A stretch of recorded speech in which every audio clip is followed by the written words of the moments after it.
Hello everybody, Tudagamon here. In this video I'm going to benchmark the Grid Autosport on a single GTX 1070 paired with my old Core i7-860. The Core i7-860 and GTX 1070 benchmarks continue. I have a few more and I will stop busting your balls after that. So this video is recorded with an external recorder as always. So what you will see in this video will be pure performance. The system is overclocked. Core i7-860 is operating at 4 GHz. Let me give it a little push. There we are.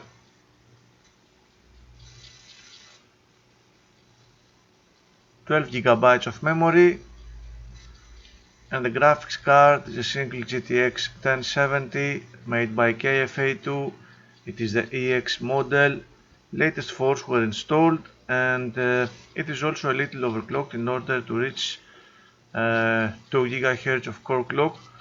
Now regarding this benchmark, I'm going to run the built-in benchmark, but while the built-in benchmark is running, I'm also going to use fraps to collect frame rate data. Unfortunately, this is the first time that I'm running this benchmark this way, so I do not have any other fraps data for Grid Autosport. We're just going to see the graphs that fraps and flat can produce. So let me launch the game. This data will come in handy with future runs. I will do a similar run with my GTX 1070 and the 2500K once I reinstall it on the 2500K, so I can have this data on my database as well. And from the next Grid Autosport video we are going to be able to see all three CPUs. I mean the Core i7-860, the 2500K, and whatever comes next. So no, I don't want the DLC store, my friend. I want the options to show my friends the video mode, 1080p resolution, 4x multi-sampled anti-aliasing. I don't think this can go to 8, but I will keep it to 4 times. I have run on all my benchmarks at 4x multi-sampled anti-aliasing. No vertical sync of course, and the preset is at ultra as you can see. So I can run my benchmark right away.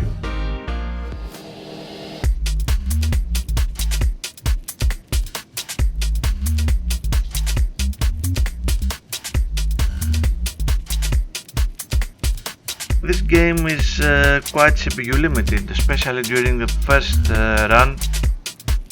I mean the first part of the run.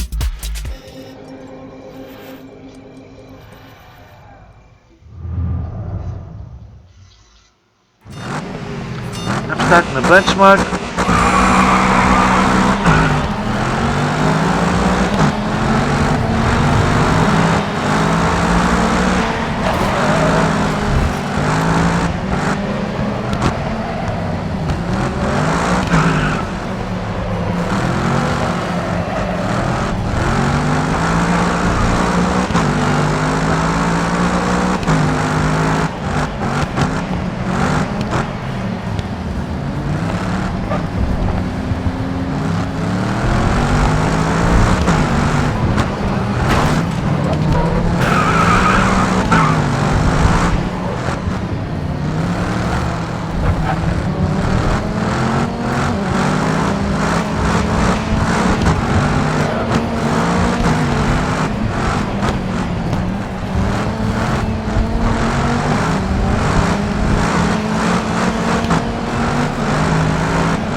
I'm ending the benchmark.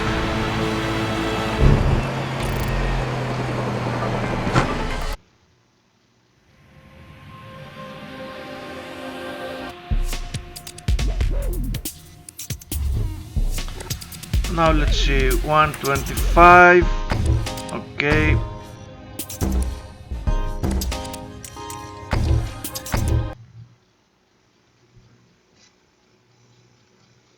$125, we have the same values in the Fraps run as well. I was getting 170 for my 168 or something like that. 168, I don't correctly remember, let's say 168. The 2500K was 34% faster compared to the H60. That's why I should have captured performance data on that run as well, but this will have to wait. For now we can see the frame rate. Besides the game being clearly CPU limited, we are talking about very good performance with very good frame rate and very low frame times. The game is quite old by now. GTX 1070 has no problem running it with ease. That's why we are hitting CPU limits at crazy high frame rates. However, I still think that this game is quite decent from a technical perspective and decent as CPU benchmark. Unfortunately, reviewers do not use it anymore, but I will keep using it for the foreseeable future. CPU usage clearly maxed out on one core, which paints a clear picture of how the CPU limit came to be. We do have some activity on the rest of the cores, but the main thread seems to be on that core. For its age, the game is not badly threaded.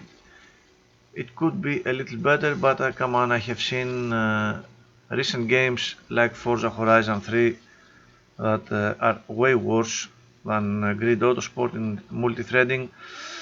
CPU temps are okay, no problems. GPU temps also quite good. The benchmark is quite short, so the GTX 1070 does not have enough time to heat up, and we did have the CPU limit as well. 2 GHz for the core clock, 1.4 GB, 1.3 GB of video RAM usage. The game is looking still very nice for its video RAM requirements. Sorry.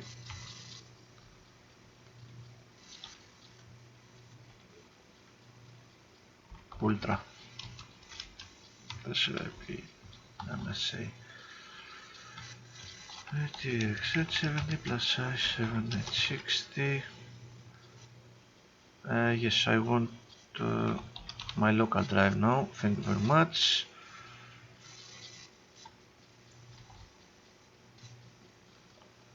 Benchmarks. Again, no comparison for this run. I'm really sorry about that. There. So I can compensate you. Very little stuttering. Crazy little stuttering at 0.2 milliseconds. Variability at 1 millisecond.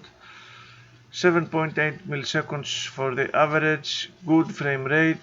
Frame times are quite decent. I would expect lower spikes for the frame times, but the reason we see them being so spiky is because we have a huge level of zoom in. If I zoom out to 60 milliseconds, which is my normal zoomed out value, you can see that actually the frame time spiking is minimal. Actually everything is packed very closely together, no problems whatsoever. The game felt very smooth, although All I did was watch. 0 frames beyond 16.7 milliseconds, excellent performance. The histogram shows most frame times being at very low values, even at 7, 7.5, 8, 8.5, 9. Very good and very fast rendering from the system as a whole. Again, the frame times chart, but this is quite zoomed in, so you may feel that it is not very smooth, but it is just way too zoomed in. Frame rate crazy high, as you can see, above 100 frames per second. Min, max and averages, excellent values for everything. Variability and stuttering, both with very good values. 1 millisecond in variability shows that the game is very well balanced. Of course, it is a racing game, and especially this benchmark is inside the city, so everything is well balanced with very little stuttering, excellent gaming performance. The percentiles start at the 99th percentile is at 11 milliseconds. Yes, but everything else drops very quickly on a much lower millisecond threshold, so we have excellent and very fast gaming performance. Very nice graph. And lastly, the comparable frame rate overlaid with the stuttering, the very little stuttering and the variability. Good performance for sure, but also a decent CPU test for this game, because we clearly are short about 20 to 25% of GPU load. We could be getting a lot higher performance with a faster CPU. I told you it was 168 for my Core i5-2500K, so yes, 34% more performance, even more than 20-25%.